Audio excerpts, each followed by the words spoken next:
10.4 बहुप्रतिबिंब। आप जानते हैं कि एक समतल दर्पण वस्तु का केवल एक ही प्रतिबिंब बनाता है। यदि दो समतल दर्पणों को संयोजित किया जाए तो क्या होगा? दो समतल दर्पणों को आपस में समकोण बनाते हुए रखें। दर्पणों के बीच यदि एक सिक्का रखा जाए तो सिक्के के कितने प्रतिबिंब बनेंगे? चित्र में दिखाए अनुसार दर्पण 1 द्वारा वस्तु O का प्रतिबिंब O1 पर बनता है। इसी प्रकार दर्पण 2 द्वारा वस्तु O का प्रतिबिंब O2 पर बनता है। दर्पण 1 द्वारा दर्पण 2 का प्रतिबिंब दर्पण 1 के पीछे बनता है। यह दर्पण 2 का आभासी प्रतिबिंब है। यह आभासी दर्पण O1 पर बने वस्तु के प्रतिबिंब को वस्तु मानकर उसका प्रतिबिंब O3 पर बनाता है।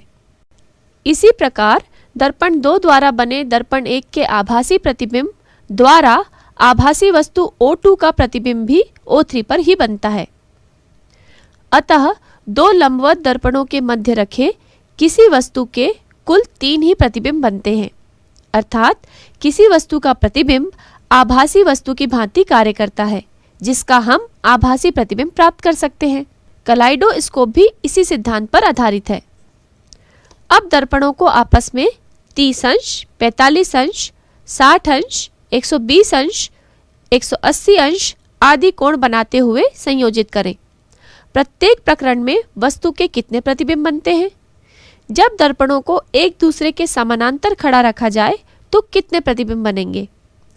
आप अपने अवलोकनों से पाएंगे कि प्रतिबिंब की संख्या इस बात पर निर्भर करेगी कि दोनों समतल दर्पणों के बीच का कोण कितना है, यानी प्रतिबिंब की संख्या बराबर 360 बटे थीटा ऋण 1।